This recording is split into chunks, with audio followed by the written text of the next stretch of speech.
여기 서울 지하철역에서 한 외국인으로 보이는 두 명의 여성이 무언가를 두리번거리고 있었습니다. 그들은 큰 여행 캐리어를 끌고 있었고 한국 여행이 처음이라고 해서 지하철이나 환경이 신기한 듯이 둘러보고 있었습니다. 열차가 들어오는 신호음이 울려오고 열차 문이 열린 순간 외국인 여성은 깜짝 놀라며 입을 다물지 못했고 또 한 명은 휴대폰을 꺼내며 놀라워하는 듯한 표정으로 사진을 찍기 시작하는데요.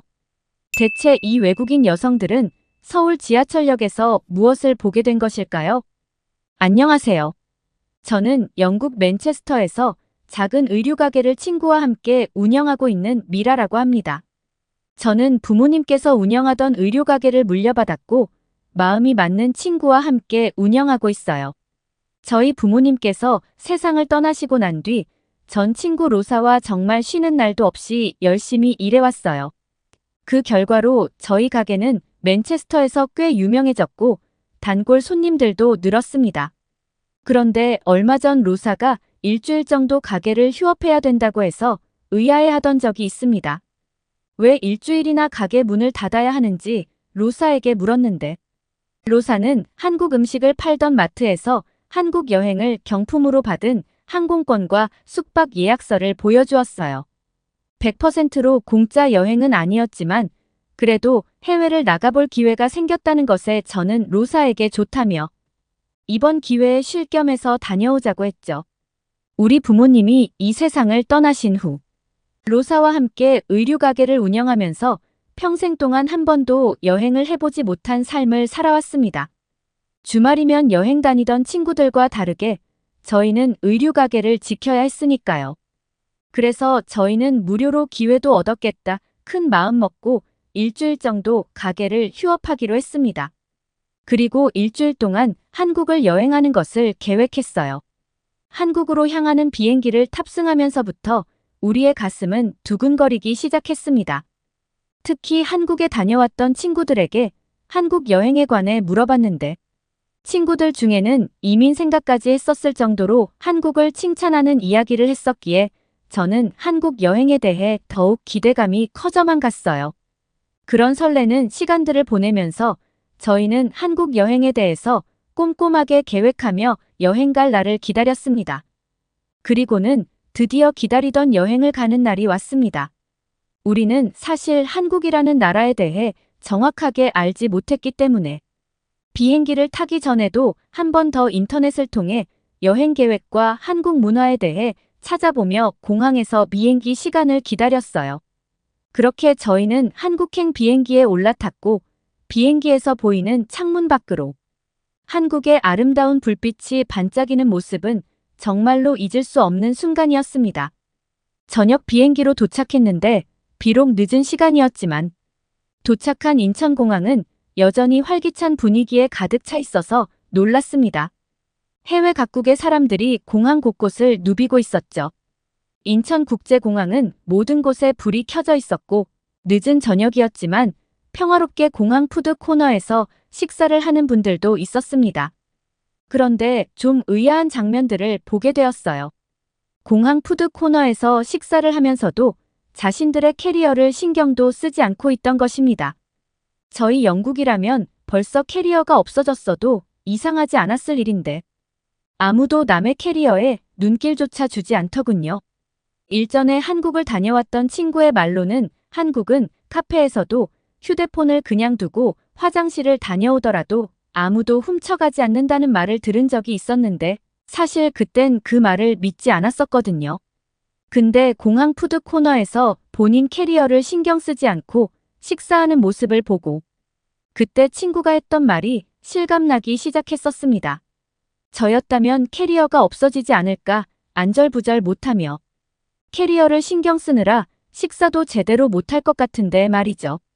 저희 맨체스터에서는 저녁 8시 정도가 넘으면 일부 불량한 사람들이 공항을 돌아다니는데 말도 안 되는 이유로 자리값을 받아내거나 당당하게 여행객들의 물품을 훔쳐가는 경우도 있습니다. 그런데 한국 공항 안에서는 그런 모습을 눈을 씻고 찾아봐도 아예 찾아볼 수가 없었던 것이죠.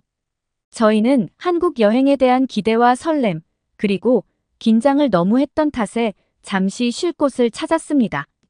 하지만 뭘 찾을 필요도 없었어요. 공항 자체가 워낙에 깨끗하고 커서 어디를 앉아도 포토존처럼 사진을 찍기도 좋았고 쉴 수도 있었습니다. 로사와 공항 안에서 이리저리 사진도 찍고 공항 주변과 오가는 사람들을 보면서 이제 막 도착한 한국을 만끽했습니다. 영국에 살면서 집과 가게만 오갔던 터라 이런 경험을 했던 적이 없었기에 신기하기도 했고 신선한 경험이었습니다. 저와 로사는 미리 예약해둔 한국의 호텔로 향했고 호텔 정문에 도착한 순간 영국에서는 볼 수 없었던 호텔의 현대적인 외관과 높이에 압도당하고 말았어요. 통유리로 덮인 호텔의 모습은 정말 미래 건물을 보는 듯한 연상을 하게끔 만들었습니다. 하지만 더욱 신기했던 것은 호텔의 숙소 내부였습니다. 저희가 머물게 될 호텔의 객실은 한국의 아름다움이 느껴지는 온돌과 다양한 한국적 문양, 그리고 나무를 이용한 자연 친화적인 객실로 구성되어 있었기 때문이었어요. 현대적인 건물 외관과는 상반되는 모습이었죠. 다음 날 아침도 먹지 않은 채 호텔을 나섰습니다. 아침을 먹는 시간도 아깝다는 생각이 들었거든요. 역시나 일찍 호텔 밖으로 나왔는데도 불구하고 한국의 도시는 너무나 쾌활했습니다. 친구도 표정이 밝아 보였고 저와 로는 한강으로 가기 위해 한국의 지하철을 난생 처음 이용해 보기로 했는데요. 헤매지는 않을까 걱정도 되긴 했지만 이런 것도 좋은 경험이 될 수 있을 것 같아서 지하철을 타기로 했어요. 친구와 함께 호텔 근처 지하철역에 도착했을 때 우리는 놀랍도록 깨끗한 지하도를 마주하게 되었습니다. 그리고 지하철역 지하에서 우리는 믿을 수 없는 모습에 멈추어 서서 한참을 멍하고 있었어요. 왜냐하면 한국 지하철역 지하에서는 편의점과 옷가게는 물론 베이커리를 파는 가게까지 운영되고 있었기 때문이었어요. 제가 있던 영국 맨체스터는 지하철을 타기 위해 지하로 내려가면 왠지 으스스하고 창백한 느낌의 벽에 낙서들로 가득하거든요. 이동을 위한 플랫폼 그 이상 그 이하도 아니었습니다. 심지어 불량배들이 자주 출몰하기도 했죠. 그런데 한국의 지하도는 시민들을 위한 이런 편의 공간들이 즐비해 있다니.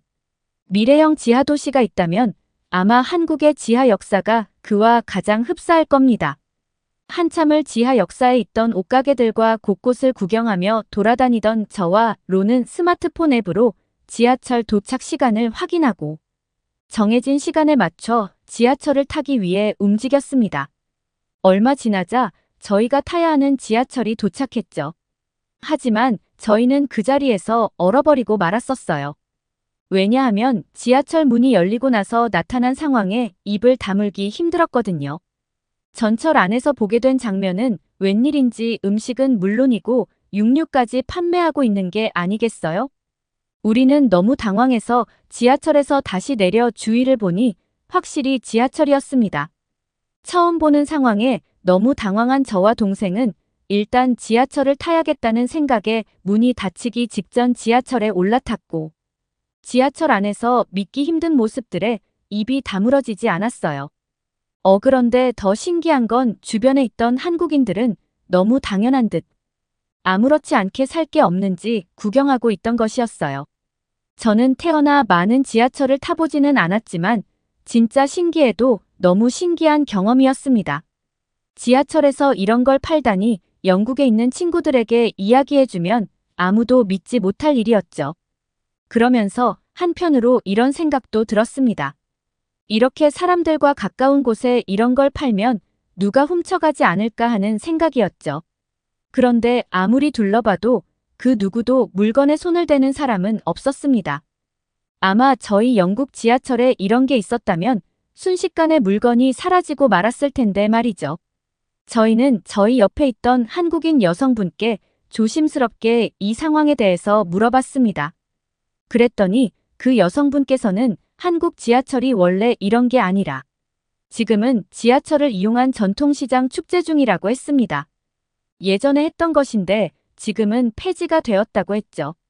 그런데 서울 시민들의 요청이 많기도 하고 이벤트성이라도 한 번 했으면 좋겠다는 민원에 이런 지하철 시장 행사를 하게 되었다는 말을 능숙한 영어로 설명을 해주었습니다. 그 말을 듣고 나니 참 한국이라는 나라가 대단하다는 생각이 또 한 번 들더라고요. 아마 영국이었다면 시민들이 어떤 요청을 하건 건의를 하건 들으려 하지도 않았을 것이기 때문이죠. 하지만 한국은 시민들의 소리를 들었고 소통하려는 모습이 정말 선진국과 같은 성숙한 모습을 보였습니다. 그렇게 우리는 한강에 도착하고 근처에서 점심을 먹으며 한강에서 가까운 곳에 있는 의류 매장들을 가보자 했습니다. 아무래도 저희가 의류 가게를 영국에서 운영하고 있다 보니 한국 의류들은 어떤 것들이 있는지 궁금하기도 했었어요. 인터넷을 검색하니 동대문으로 가면 많은 의류 가게가 있다고 나와 있었고 식사를 마치고 한강에서 즐거운 시간들을 보내고는 택시를 타고 동대문으로 향했습니다. 의류 가게들이 많은 동대문에 도착했을 때 우리는 여기서도 한 번 더 깜짝 놀라게 되었어요. 왜냐하면 사람이 아무도 없는 매장 밖에 있는 테이블에 정말 수없이 많은 옷들이 진열되어 있었기 때문이었어요. 그 모습을 보고 로사와 저는 이 옷들을 이렇게 밖에 그냥 놔둬도 되는 건가 싶었습니다. 아마 우리 영국 맨체스터에서 이렇게 옷들을 밖에 두고 팔고 있었다면 몇십 분 만에 모조리 옷들을 도난당했을 테니까요. 밖에 진열을 해야 할 때는 항상 점포 주인들이 진열된 옷들 옆에서 지키고 있는 것이 일반적입니다. 근데 한국은 아무도 없는 상태로 옷들을 진열해 판매를 한다는 게 너무 생소했습니다. 옷가게 앞에서 로사와 신기해하며 옷들을 구경하던 바로 그때 옷가게 점포 사장님께서 나오셨고 저희를 보고 반갑게 인사해 주셨어요. 그리고 저희가 외국인인 걸 보시더니 안에 들어가셔서는 독도가 그려진 손수건을 하나씩 주셨죠. 저희는 손수건을 사려고 온 게 아니라면서 거절했지만 옷가게 사장님은 외국인 여행객분들을 만나면 이렇게 독도가 그려진 손수건을 그냥 무료로 나눠주고 있다고 말씀하셨습니다. 외국인 관광객들이 많이 찾아서인지는 모르겠지만 영어도 너무 유창하게 잘하셨었어요. 사장님께서는 사은품으로 주려고 많이 만들어뒀었는데 많이 남았기도 했고 창고에 그냥 있는 게 아까워서 이렇게 주고 있는 거라고 하셨죠. 또 마침 독도가 그려진 손수건이라서 많은 외국인분들이 독도가 한국의 영토임을 알 수 있게 하다 보니 손수건이 다 소진되어도 또다시 제작해서 계속 나눠주실 거라고 말씀하시더군요. 독도는 본디 한국 영토인데 일본이 본인들 영토라며 교과서부터 이런저런 불편한 일들을 많이 하는 상황에 외국인 분들을 만나면 독도가 그려진 손수건을 드리는 걸로라도 알리고 싶어서라고 하셨습니다. 사장님의 말씀을 들으면서 이렇게 자기 나라를 위해서 솔선수범, 노력하는 모습을 보고 깨달은 게 참 많은 순간이었습니다. 저희는 이렇게 선물까지 받았는데 그냥 갈 수가 없어서 로사와 매장 안으로 들어가 영국에 있는 친구들에게 선물로 줄 의류들을 잔뜩 사서 나왔어요. 옷가게를 나와 로사와 커피를 마시려고 한국의 어느 한 카페에 들어갔고 카페에 앉아서 친구들에게 선물하려고 산 옷들을 보고 있었습니다. 그런데 대화를 하던 중에 한국은 마지막까지 저희를 놀라게 했었습니다. 왜냐하면 바로 옆자리에 있던 한국인이 휴대폰을 그냥 테이블에 올려둔 채로 화장실에 가는 건지 자리를 비우는 모습을 보게 되었기 때문이었어요.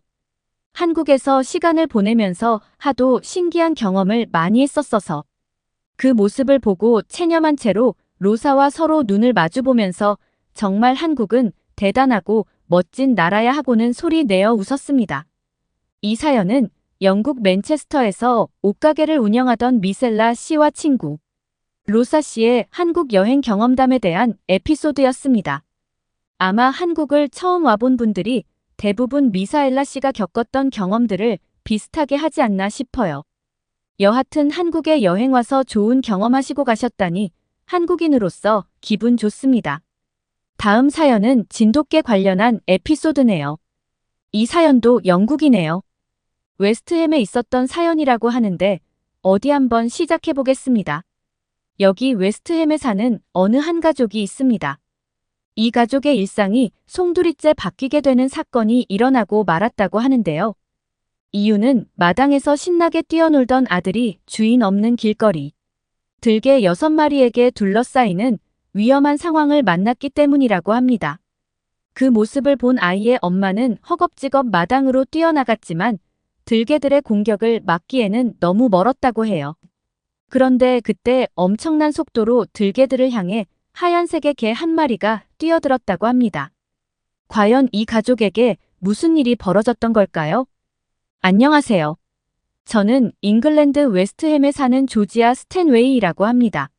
전엔 회사 출근을 하며 나름대로 커리어 우먼의 삶을 살았지만 결혼하고 아이를 낳은 후부터는 프리랜서로 집에서 통번역 업무를 하며 아이와 함께하는 시간을 더 많이 가지고 있습니다. 매일 퇴근하고 집에 돌아와 아이와 놀아주고 집안일을 도와주는 다정한 남편. 목숨보다 사랑하는 저희 아들 아놀드까지 가족이라는 울타리가 한 사람에게 주는 긍정적 영향이 얼마나 큰 건가 하며 늘 감사한 마음으로 삽니다. 남편과 아놀드를 위해 더 좋은 엄마가 되고자 공부도 하고 일도 게을리 하지 않으며 아놀드를 훈육하는 것도 전문가의 컨설팅을 받아가며 하는 등 많은 노력을 하고 있습니다. 그 덕분인지 아놀드는 참 밝고 건강하게 커갔습니다. 그러던 어느 날 정말 상상치도 못한 일이 일어나 온 가족이 뒤집어진 일이 있었어요. 어느 주말이었습니다. 남편도 쉬는 날이라 맛있는 점심을 만들어주겠다며 앞치마를 두르고 요리를 하고 있었고 저는 2층에서 청소를 하며 오늘 하루도 여유롭고 행복한 주말을 보내고 있었습니다. 아들은 7살 남자아이답게 온 집안을 돌아다니며 놀고 있었죠. 청소하면서 먼지가 날까 싶어서 현관문을 열어뒀었는데 그 새를 못 참고 아들은 마당에 있는 놀이터로 뛰어나갔던 모양입니다. 저희 집 마당은 아놀드를 위해 나무로 만든 그네와 미끄럼틀을 만들어 두었고 아들은 장난감을 가지고 놀며 그네도 타고 놀고 있었는데 2층 창문에서 그 모습을 보니 너무 예뻤습니다. 그렇게 남편의 요리가 마무리되길 기다리며 각자의 활동을 하던 중 갑자기 마당에서 잘 놀고 있던 아들의 비명소리가 들렸습니다. 지하에 식재료를 가지러 갔던 남편. 2층에서 청소하고 있던 저는 아들의 비명에 너무 놀라 2층에서 창문 밖을 내다봤는데 덩치 큰 6마리 개들이 그네에 있던 아들을 에워싸고 있었고 곧장 달려들 것처럼 보였습니다. 그 모습을 보고 심장이 철렁 주저앉는 듯 했고 지체 없이 마당으로 뛰어나갔지만 이미 개 한 마리가 아들의 다리를 물었고 아들은 맥없이 개의 움직임에 끌려 당했습니다. 눈앞이 캄캄했습니다. 그런데 그때였어요. 번개 같은 속도로 하얀 새끼 한 마리가 제 앞을 쏜살같이 지나갔죠. 그리고는 아들의 다리를 물고 있던 개를 향해 공격했고 공격받은 들개는 놀라며 아들의 다리를 놓게 되었어요. 15kg 정도 되어 보이는 하얀 개는 아들을 공격하지 못하게 방어하면서 들개 6마리와 대치했습니다. 저와 남편은 아들에게 뛰어가 울고 있는 아들을 들쳐 안았고 남편이 들개들을 향해 소리치며 위협하자 들개들은 다들 도망치며 흩어졌는데요. 저희 아들을 구해준 하얀 새끼는 들개 2마리와 난투를 벌이고 있었습니다. 하얀 새끼는 들개들보다 상대적으로 덩치가 작았음에도 재빠른 움직임으로 들개 2마리에게 전혀 밀리지 않으며 싸우고 있었어요. 들개 한 마리가 하얀 새끼에게 공격받고 주춤하더니 이내 그 자리를 피해 도망쳐버렸는데요. 그 모습을 본 남은 들개 한 마리도 도망가는 들개 뒤를 쫓아 꽁지가 빠지게 도망가더군요. 바쁜 숨을 몰아쉬던 하얀 새끼는 저희가 있는 쪽을 바라보더니 어디론가 사라져버렸습니다. 다리를 물렸던 아들을 데리고 헐레벌떡 병원으로 갔고 치료를 받았습니다. 남편은 아들이 아주 크게 다치지 않은 것을 확인하고 바닥에 주저앉아 눈물을 보였죠. 요리하지 말고 아들과 함께 시간을 보냈어야 했다며 죄책감이 든다며 말이죠. 다행히 아들은 크게 다치지 않았습니다. 아들을 도와준 하얀 새끼 때문에 크게 다칠 뻔한 사고를 피할 수 있었던 겁니다. 저희는 집으로 돌아왔고 치료를 받고 울다 잠에서 깬 아들이 손가락으로 거실에서 마당을 가리켰습니다. 저희 집 마당에는 아들 아놀드를 구해주었던 그 하얀색 개가 있었어요. 자세히 보니 이목구비가 뚜렷했고 몸집은 작았지만 단단한 체격을 갖추고 있었습니다. 그 하얀색 개는 저희 잉글랜드에서는 쉽게 볼 수 없던 품종이라 정말 신기했어요. 마당으로 나가 하얀색 개를 향해 손짓하니 쭈뼛쭈뼛하면서 다가왔습니다. 가까이에서 보니 정말 잘생긴 강아지였어요. 그런데 그때 저희 집 마당 앞을 지나가는 동양인 부부가 있어 그 하얀색 개는 꼬리를 흔들며 그 동양인 부부에게로 뛰어갔는데요. 그 모습을 보고 이 하얀색 개의 주인이시구나 했어요. 가끔 오며 가며 인사를 나누긴 했지만 타지 외국분들이랑 많은 대화는 나누지 못했었습니다. 저는 그 동양인 부부에게 가서는 감사하다는 말과 함께 자초지종을 설명해 주었는데요. 그 이야기를 들은 부부는 세상에 괜찮으시냐면서 놀라셨죠? 알고 보니 그 동양인 부부는 한국에서 온 한국인들이었습니다. 저희 아들에게 괜찮냐면서 걱정해 주셨습니다. 그리고 옆에 있던 하얀색 개를 향해서도 한마디 했는데요. 한국인 부부는 백구야 괜찮니 하면서 하얀색 개를 쓰다듬었습니다. 백구라는 이름을 가진 그 하얀색 개는 꼬리치며 애교를 부렸고 마치 칭찬해 달라는 듯한 몸짓을 하며 한국인 부부 앞에서 응석을 부렸습니다. 정말 고맙습니다. 부부의 반려견이 우리 아들을 구해주었어요. 저는 먼저 그들에게 정중히 감사의 인사를 전했습니다. 그리고 옆에 있던 백구를 보며 고마움을 표시했어요. 백야 정말 고마워 우리 아들을 구해줘서 라고 말이죠. 실제로 백구는 당시에 마치 순백의 용맹한 기사가 아닐까 싶을 정도로 멋있었습니다. 백구가 아니었다면 우리 아들은 더 심하게 다쳤을 겁니다.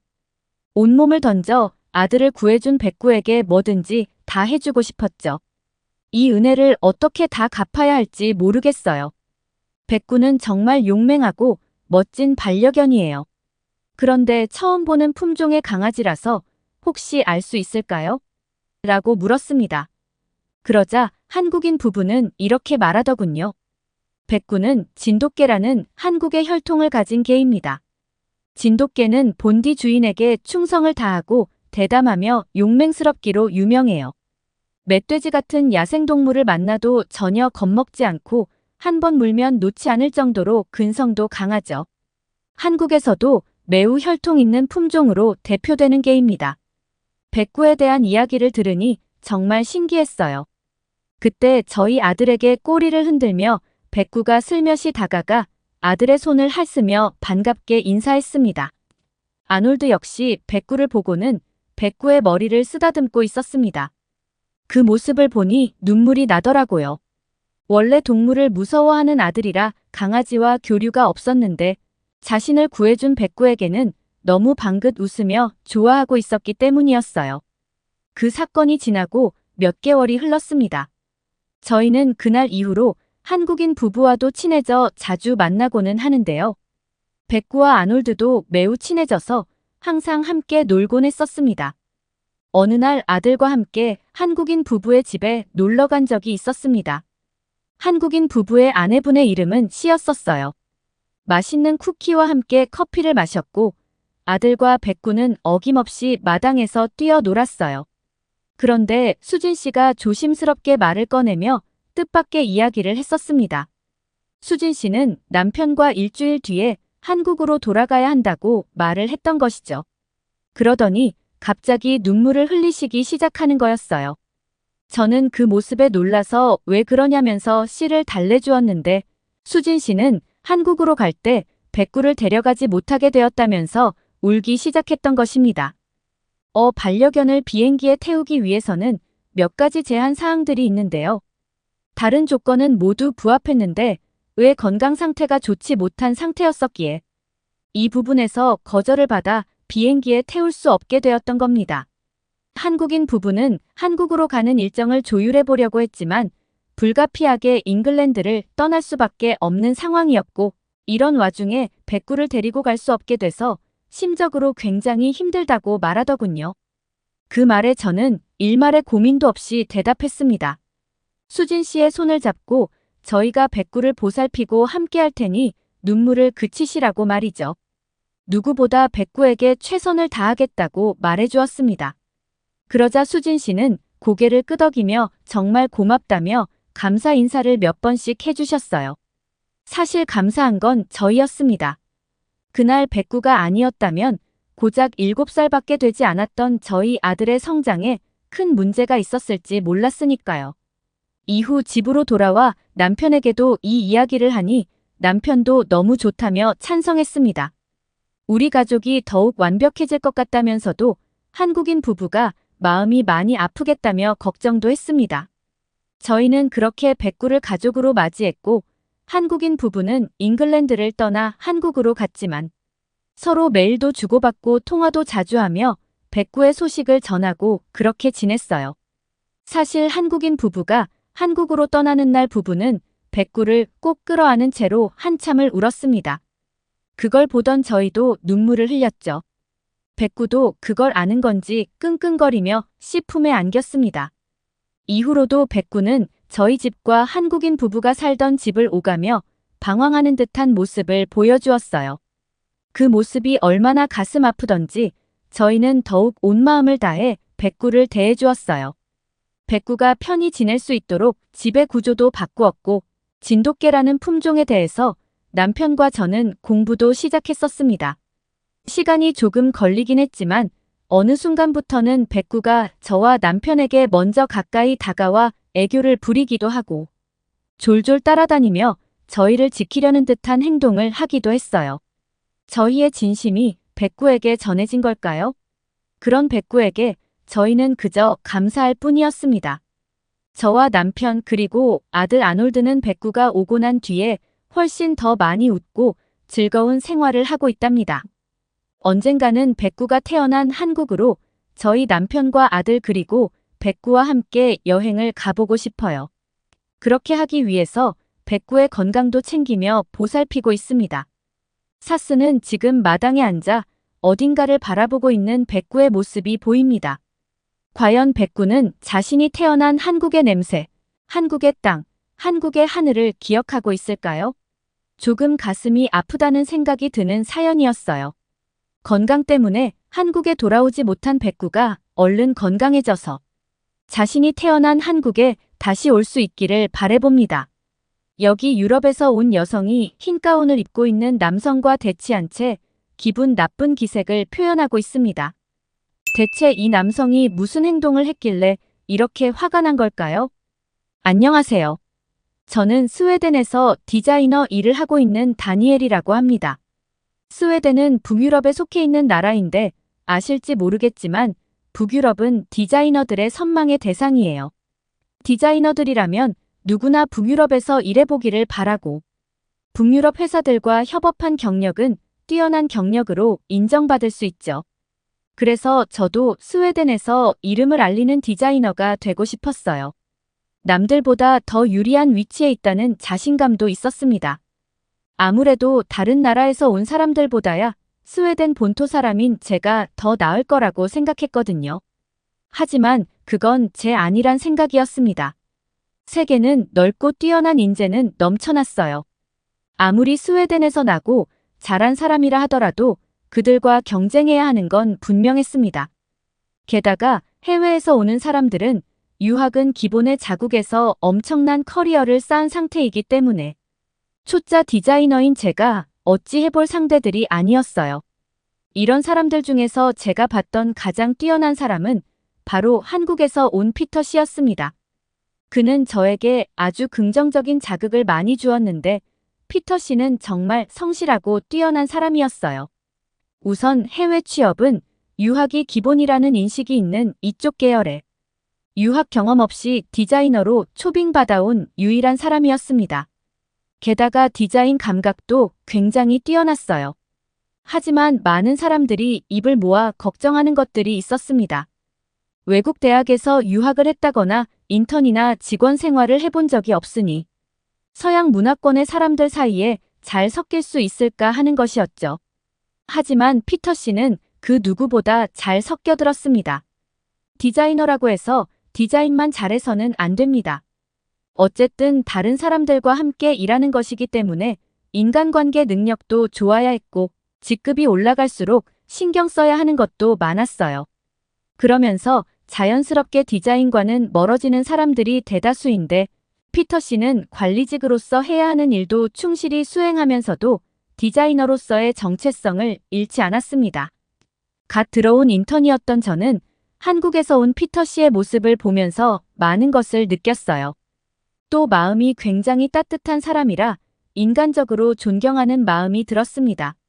저희 회사는 멘토링 시스템이라고 해서 한 달에 1번 인턴들에게 원하는 사람과 면담을 할 수 있는 기회를 주는데요.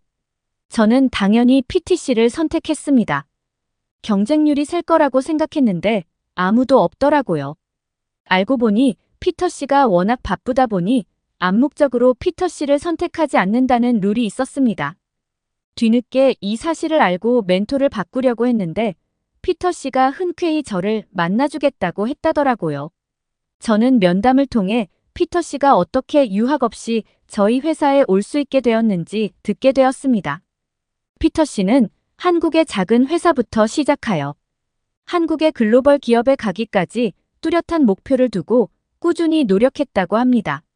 그러면서 본인의 포트폴리오를 보여주었는데 누가 봐도 초보 티가 물씬 나는 작업물부터 시작된 포트폴리오에는 정성이 담겨 있었어요. 저는 그 모습에 감명을 받고 피터 씨가 해왔다는 과정을 그대로 따라가기 시작했습니다. 피터 씨는 그러면서 한국에 있는 작은 회사부터 자신이 시작한 것에는 이유가 있다면서 저에게 일머리는 배울 수 있겠지만 자신이 한국에서 한국인들로부터 배운 감각과 완벽에 가까운 효율성은 한국에 가지 않는 이상 어려울 거라고 하셨어요. 피터 씨의 말에 저는 한국이라는 나라가 문득 궁금해지더라고요. 그래서 피터 씨가 한 대로 뚜렷한 목표를 잡았어요. 그건 바로 한국에 있는 회사에 가서 일을 하는 것이었습니다. 제가 가장 존경하는 인물인 피터 씨를 가장 많이 성장시켜준 회사에 가서 저 또한 성장하고 싶었거든요. 그렇게 꾸준히 노력하다 보니 인턴을 마칠 때쯤 한국의 회사로부터 연락을 받았습니다. 한국 회사에 취업한 것은 아니었고 1차적으로 협업을 해보고 싶다는 연락이었어요. 아직 초짜 디자이너였기 때문에 한국의 회사에 집과 차를 해달라든지 돈을 많이 달라든지의 이야기는 하지 못했습니다. 회사의 입장에서는 제가 안 된다면 다른 디자이너에게 연락하면 될 일이었으니까요. 저는 비행기표와 약간의 정착 지원금을 받는 것에 만족하며 한국으로 향했습니다. 한국은 정말 아름다운 나라더라고요. 특히 서울은 제가 본 나라 중에 가장 세련된 도시였습니다. 특히나 한국에 도착했을 때 처음 접한 한국의 인천공항은 살면서 여지껏 봤던 공항들 중에서는 압도적으로 크고 웅장하다는 생각이 들 정도였어요. 그리고 한국 회사의 배려로 작은 원룸에서 지낼 수 있게 되었어요. 월세가 정말 비싸던데 그게 해결되었다 보니 걱정될 게 없었습니다. 계약금은 생활비로 써야 했고 작업이 마무리되어야 잔금을 받기 때문에 한동안은 허리를 졸라매어야 했지만 한국에서 경험을 쌓을 수 있는 것만으로도 감사한 일이었어요. 그런데 한 가지 문제가 생겼습니다. 회사에서 일을 하면서 생겼던 문제는 아니었고 다른 문제가 생긴 거였어요. 첫 회의를 하는 날 잠시 쉬고 있는데 한국인 직원이 제게 와서 대뜸 시력 얘기를 하더라고요. 왜 그런 걸 묻냐고 하니 회의를 할 때 자꾸 인상을 쓰면서 글을 읽는데 안경이 불편해 보여서 물어본 거라고 했습니다. 저는 시력이 굉장히 안 좋아서 안경을 쓰고 있어요. 안경을 벗으면 일상생활이 불가능할 정도죠. 이렇게 이야기를 했더니 직원은 그럼 안경을 바꾸는 게 어떻겠냐고 말했어요.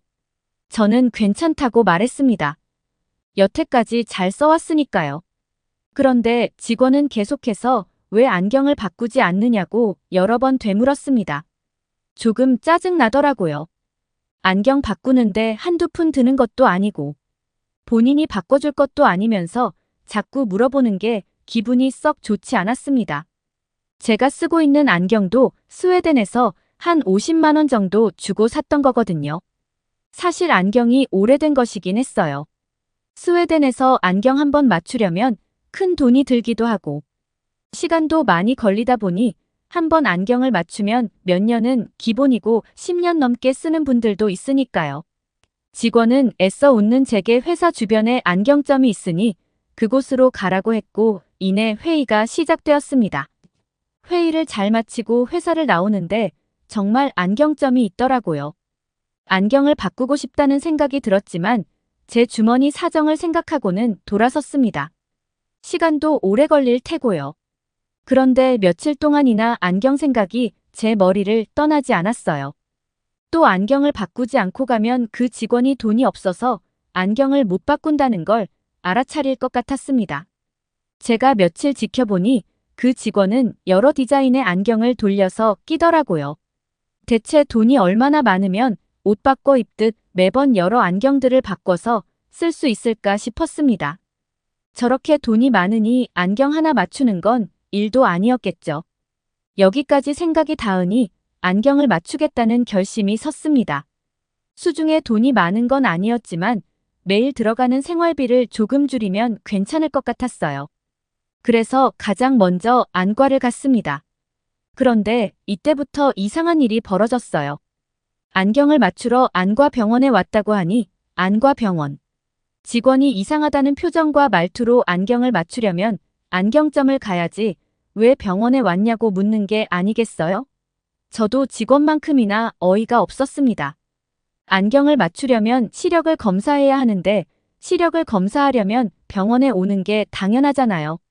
시력 검사를 해달라고 요청하니 직원은 이상하게 생각하면서도 진료 대기를 걸어주었습니다. 그렇게 예약을 하고 집으로 돌아가기 위해 병원을 나가려는데 직원이 저를 붙잡았습니다. 그리고 직원은 또 한 번 이상한 이야기를 했어요. 제게 5번째 순서이니 기다리라는 것이었죠. 스웨덴에서는 예약하면 며칠이나 뒤에 진료받을 수 있기에 집으로 가려던 것인데 저는 당연히 이 상황이 당황스러우면서도 제 인생에 처음 있는 일이라 깜짝 놀랄 수밖에 없었습니다. 하지만 제 순서가 오기 전에 병원 문이 닫혀서 진료를 못하고 돌아갈 수도 있을 거라는 가정도 하고 있었어요. 하지만 제 순서는 금방 왔고 시력 검사는 일사천리로 이루어졌습니다. 모두가 프로페셔널했고 기계들은 뭘 모르는 제가 봐도 최신식이었어요. 스웨덴에서도 시력 검사를 했지만 이 정도는 아니었는데 놀라웠죠. 그렇게 시력 검사지를 들고 안경점으로 향했습니다. 제가 시력 검사지를 안경점 사장님께 건네주자 사장님은 당황한 기색으로 검사지를 보았어요. 그런데 그때 그 사장님은 도무지 이해할 수 없는 황당한 말을 들려주었습니다. 이걸 병원에서 하고 왔냐고 물어봤었고 당연히 저는 시력 검사를 병원에서 안 하면 어디서 하냐며 안경점 사장님께 말씀드렸습니다. 그랬더니 사장님은 고개를 갸웃거리며 제게 물었어요. 아, 한국에 오신 지 얼마 안 되셨죠? 제가 그렇다고 하자. 안경점 사장님은 어쩐지 그런 것 같다며 한국에서는 안경점에서 시력 검사를 진행한다고 알려주었습니다. 말도 안 되는 소리였어요. 어떻게 병원이 아닌 곳에서 시력 검사를 할 수 있어요? 그건 불법 아닌가요? 저는 안경점 사장님이 돈을 쉽게 벌려고 불법을 저지르는 것이라 생각했습니다. 제가 이런 생각을 한다는 것을 느꼈는지 사장님은 한국의 안경점은 국가가 인정한 자격을 가진 사람들이라 시력 검사를 진행하고 안경을 가공하는 것까지 할 수 있다고 알려주었어요. 저는 반신반의하는 표정으로 사장님을 바라보았습니다. 그러자 사장님은 자신만만한 말투와 표정으로 다시 한번 시력 검사를 해줄 테니 한번 해보겠냐고 물었어요. 저는 검사가 시작되자마자 제가 괜한 의심을 했다는 걸 깨달았습니다. 사장님은 여러 기계를 사용해가며 제 시력을 검사했는데 병원에서 검사하는 것보다 더 자세하게 느껴질 정도였어요. 게다가 정확했습니다. 사장님은 저에게 난시가 있다고 말했어요. 이건 병원과 스웨덴에서 확인한 바였습니다. 그런데 사장님은 무언가 이상하다며 제가 기존에 쓰고 있던 안경을 집어들었어요. 그러고는 왜 렌즈에는 난시가 없는 것으로 되어 있냐 묻더라고요. 저는 그럴 리가 없다고 말했습니다. 그런데 사장님은 확신에 찬 목소리로 이건 난시가 적용되지 않은 게 맞다며 혹시 사물이 두 개로 번져 보이지 않느냐 물었어요. 저는 그렇다고 말하며 그래도 안경을 쓰면 어느 정도 교정이 된다고 이야기했습니다. 그러자 사장님께서는 그건 교정이 안 된 거라고 하며 렌즈로 교정이 됐다면 겹쳐 보이지 않는 게 정상이라고 하더라고요. 스웨덴에서 만든 제 안경은 한국 돈으로 약 50만 원 정도였습니다. 게다가 제작 기간에는 2달이나 걸렸어요. 만드는 게 까다롭다며 남들보다 비싸게 오래 걸려 맞춘 것이었는데 잘못 만들어질 리 없다고 생각했죠. 저는 제가 비싸게 주고 산 안경이 완전히 불량이라는 것을 인정하고 싶지 않았기 때문에 난시가 적용되기는 했지만 아주 약하게 적용된 것 아니냐 물었습니다. 그러자 사장님은 그게 불량이라는 증거라며 안경테처럼 생긴 것에 렌즈를 이리저리 끼더니 안경 하나를 건네주었어요. 저는 깜짝 놀랐습니다. 세상이 다르게 보였어요. 사장님은 제가 쓰던 안경과 지금 건네받은 안경을 돌려가며 쓰게 했는데 저는 사장님의 말을 인정할 수밖에 없었습니다. 2달이나 걸려서 받은 50만 원짜리 안경은 제대로 만들어지지 않았던 것이었어요. 안경점 사장님의 능력은 여기서 끝이 아니었습니다. 사장님은 제 안경을 살펴보더니 안경알이 빠진 적 없느냐 묻더라고요. 가끔 한 번씩 안경알이 빠지고는 한다 말하니 사장님은 안경알이 안경테보다 작게 재단되었다며 이 안경은 애초에 잘못 만든 것이라고 했습니다. 50만 원씩이나 주고 산 안경이라 속상하겠다는 말까지 덧붙였죠. 머리가 띵한 기분이었어요. 한국의 사장님은 보자마자 아는 문제를 스웨덴 안경사는 직접 만들면서도 몰랐다는 것이었으니까요. 지금보다 돈이 없던 학생 시절에 아르바이트를 하며 차곡차곡 모은 돈으로 맞춘 안경이 이 지경이었다니 속이 쓰렸습니다. 제가 속상해하자 사장님은 안경테를 고르다 보면 기분이 조금 나아지지 않겠냐며 안경테를 이것저것 추천해주기 시작했어요. 사장님 말대로 기분이 조금 나아지기는 하더라고요. 그런데 이번엔 다른 이유로 마음이 불편했습니다. 지금까지 나눈 대화로 짐작해보건대 한국의 안경사는 스웨덴 안경사보다 훨씬 뛰어난 능력을 가지고 있는 것 같았어. 당연히 훨씬 비쌀 거고 안경테도 마찬가지겠죠.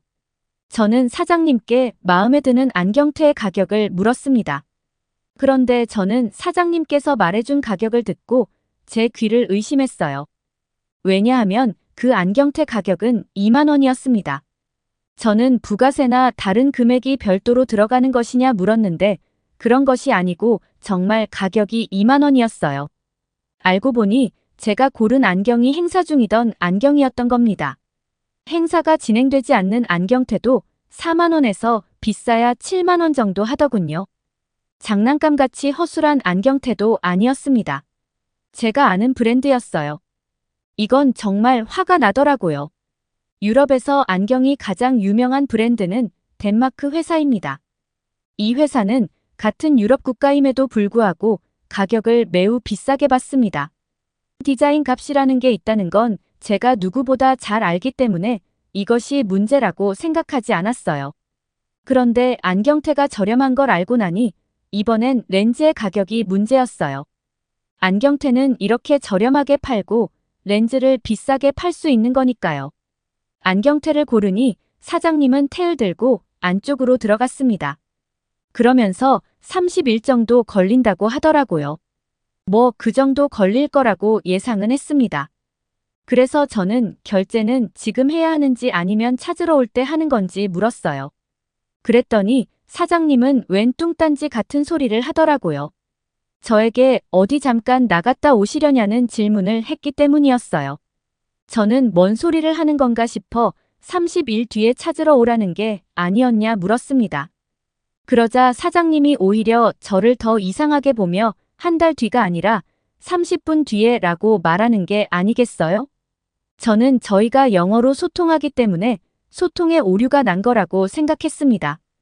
그런데 제가 이해한 게 정확했어요. 사장님은 정확히 30분이라고 표현했고 결제는 안경을 써본 뒤에 하면 된다고 했습니다. 사장님이 안경점 안쪽으로 들어가자 기계가 작동하는 소리가 났어요. 저는 정말 30분이 걸리는지 확인했습니다. 그런데 30분 타이머는 15분 만에 꺼지고 말았어요. 사장님은 안경이 완성되었다며 15분 만에 깨끗한 안경 하나를 대령해 주었습니다. 그 모습에 저는 솔직히 좀 기분이 나빴었습니다. 왜냐면요. 아무래도 저렴한 가격이었기 때문에 너무 대충 만들어준 게 아닐까 싶어서였죠. 그래서 순간 화가 났어요. 저는 화를 꾹 참으며 물었습니다. 이게 정말 전부라고요. 다른 것도 아니고 안경을 15분 만에 만들다니 너무 대충 만드신 거 아닌가요? 그러자 사장님은 이게 완성본이라고 대답했죠. 저는 어렸을 때부터 안경을 썼기에 몇 번이나 안경을 바꿨습니다. 저희 집안 사람들도 안경을 하나씩 가지고 있죠. 그중 누구도 당일에 안경을 만들어서 받은 적이 없어요. 그런데 15분이라니요.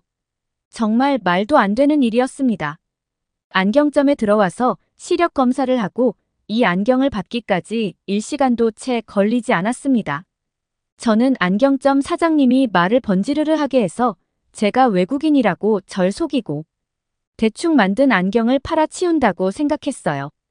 그래서 사장님에게 제가 외국인이라고 이런 식으로 속여 파시려고 하는 건 잘못된 거 아니냐면서 사장님에게 따지듯 말하고 말았습니다.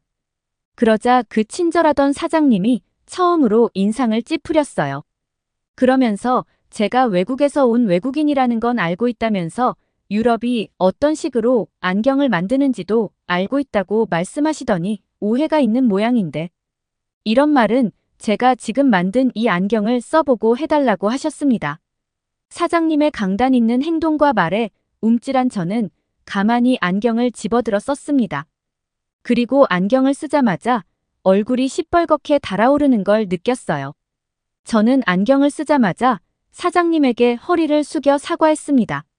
그러자 사장님은 매우 당황하며 제게 사과받고자 한 말은 아니라면서 되려 제게 미안해했습니다. 저는 제가 100번 잘못했음을 인정하며 사장님이 만들어준 안경을 쓰고 고개를 들어 주변을 둘러보았어요. 제 눈앞에 새로운 세상이 펼쳐진 것 같았습니다.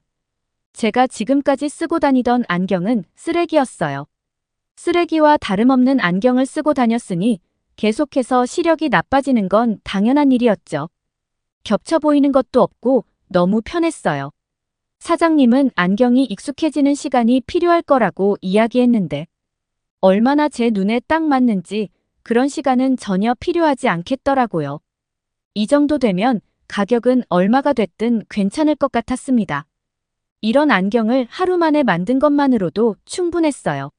새로운 안경을 가지고 내일부터 일을 한다면 작업이 훨씬 잘 될 것 같았거든요. 결제를 하려는데 놀라운 건 여기서 그치지 않았습니다. 저는 가격을 듣고 몇 번이나 내내를 반복했어요. 안경테를 포함한 전체의 가격이 7만 원이었기 때문입니다. 게다가 제 안경은 압축까지 한 것이었습니다. 스웨덴에서는 압축을 한 번 할 때마다 엄청난 금액을 추가로 청구했는데 그걸 적용하고서도 7만 원이라니요. 대체 한국은 어떤 나라인 거죠? 분명 재료비와 인건비가 들 테고 임대료도 나올 텐데. 제가 너무 놀라 멍하게 있자 사장님은 한국에서는 보통 이 정도 한다며 외국인이라고 사기치는 거 아니니 걱정하지 말라고 말해주었습니다. 제가 여전히 정신을 차리지 못하자 렌즈 압축을 더하거나 시력이 매우 특수한 경우라면 공장에 가는 경우도 있다고 했어요. 그건 최대 일주일이나 걸리기 때문에 이 부분은 염두에 두어야 한다고 말했고요. 아마 제가 모든 것이 다 이런 식으로 적용되는 건 줄 알고 오해하지 않길 바랐던 것 같아요. 나중에 이 사실을 알고 실망하지 않았으면 하는 마음의 한 말이었겠지만 이 사실을 뒤늦게 알았더라도 제가 실망할 일은 없었을 겁니다. 저렇게 복잡한 공정을 하는데도 최대 일주일이라니. 이게 말이나 되는 소리인가요? 스웨덴을 비롯한 다른 나라들은 공장에 가려면 해외로 물건을 보내야 합니다. 저는 제가 알고 있던 세상이 전부가 아니라는 것을 느끼며 놀라움에 입을 다물지 못했어요. 사장님에게 카드를 건네준 뒤 정확하게 7만 원이 결제되었습니다. 저는 지금까지 쓰고 있던 안경을 버려달라고 말했어요. 그렇게 인사를 하고 나가려는데 사장님이 저를 붙잡았습니다. 이게 다가 아니라면서 코받침과 귀에 거는 부분을 만져주더라고요. 이렇게 세심하게까지 손님을 대해주다니 지난날 한국에서 온 피터 씨에게 한국인들의 직업의식에 대해 들은 적이 있었어요. 한국인들은 자신이 하는 일에 책임감을 가지고 일하는 것을 굉장히 중요하게 생각한다고 했습니다. 그래서 자신의 손이 닿은 일들이 항상 최고이길 바란다고 했죠. 솔직히 사장님은 자신이 할 일을 다 했습니다. 이렇게 빠른 시간 안에 최고의 결과를 만들어줬으면 더 이상 귀찮은 일을 안 해도 괜찮아요. 하지만 사장님은 끝까지 세심한 부분까지 챙겨주었죠. 그런데 놀라운 건 여기서 다가 아니었습니다. 안경 위치를 맞추고 있는데 누군가가 들어오더라고요. 안경을 교정한 뒤 잠시 머물며 그들을 지켜보았는데 그 사람은 안경을 새로 맞춘 사람이 아니었습니다. 그 사람은 사장님에게 자신의 안경을 건네주었고 사장님은 무슨 물이 들어있는 기계에 안경을 담갔습니다. 물이 담긴 기계에 안경을 담그다니 뒤로 넘어갈 일이었지만 사장님에게 대한 신뢰가 쌓인 상태였던지라 믿고 그 상황을 지켜보았어요. 이내 기계가 소리를 내며 작동하기 시작했고 잠시 후 사장님은 안경을 꺼내 빛의 안경을 비춰보더니 안경을 닦아주었습니다. 그러고는 갑자기 도구를 꺼내 코받침대를 분리하더라고요. 저는 분리된 코받침을 보고 깜짝 놀랐습니다. 이물질이나 물때가 가득 끼어 있었거든요. 제가 화들짝 놀라자 사장님은 이런 것을 처음 봤냐며 코받침은 소모품이라 일정 시간이 지나면 갈아 끼워야 한다고 했습니다. 정말 놀랍지 않나요? 게다가 사장님은 이 모든 걸 하는데 돈을 받지 않았어요. 가끔 오는 손님인데 이 정도는 간단한 것이라 서비스 차원으로 해준다고 했죠. 아니 안경을 바꾸면 얼마나 바꾼다고 그런 사람을 위해 이런 서비스를 해주는 게 말이 되나요? 제 반응에 사장님은 한국에서는 이런 걸 노동이라 생각하지도 않고 이런 게 신기하다면 한국만의 정의라고 생각해주면 된다고 하셨습니다. 제가 태어난 스웨덴에서는 식당에서 물을 한 잔만 마셔도 돈을 지불해야 합니다. 그런데 한국은 이런 걸 그냥 정의라는 걸로 그냥 해준다니요? 사장님에게서 지난달 한국에서 왔던 제가 존경하던 피터 씨의 모습이 보였습니다. 피터 씨도 자기 팀원들의 일이라면 두 팔 걷고 나서서 일을 도왔어요. 사람들이 하는 일도 많은데 왜 굳이 남의 일을 도와주냐? 저 사람이 자기 일을 제대로 하지 못하면 저 사람이 책임을 지게 되는 거다. 라는 말을 하면 피터 씨는 항상 이 정도도 함께 못하는데 어떻게 한 팀이라고 할 수 있겠어요? 라고 대답했습니다. 제가 가장 존경하는 사람과 우연히 만난 안경점에 사장님이 똑같은 마인드를 가지고 있다니 한국인들이 어떤 성격을 가지고 있는지는 다른 사람을 겪어보지 않아도 알겠더라고요. 제 생각은 정답이었습니다. 함께 일을 하면서 만난 사람들 모두 굉장히 훌륭했어요. 모두가 자기 일에 자부심을 가지고 일을 했죠. 저는 한국에 있는 동안 정말 많은 것을 배웠습니다. 일을 잘하는 방법도 있었지만 그 중에 가장 값진 배움은 사람의 마음을 사는 방법이었어요. 단순히 일을 잘하는 게 아니라 그 사람과 인간적인 관계를 만들어가는 것. 이건 돈을 주고도 못 배우는 아주 위대한 가르침이라고 생각합니다. 한국에서의 경험은 제게 정말 너무 큰 도움이 되었고 그 경력을 인정받아 스웨덴에서 디자이너로 활동을 이어가고 있습니다. 이게 불과 몇 년 전인데 한국에서 얻은 가르침 덕분에 그 몇 년 사이에 훨씬 높은 자리에 앉게 되었어요. 얼마 전까지만 해도 피터 씨와는 멘토와 멘티 관계로 만났었는데 이제는 함께 일을 하는 동료로서 자리를 지키고 있습니다. 물론 피터 씨와 아주 가까이 있지는 못하고 먼 자리에서 피터 씨를 쫓아가는 수준밖에 못 되지만요. 다시 기회가 된다면 한국의 기업과 또다시 일해보고 싶은 마음이 간절합니다.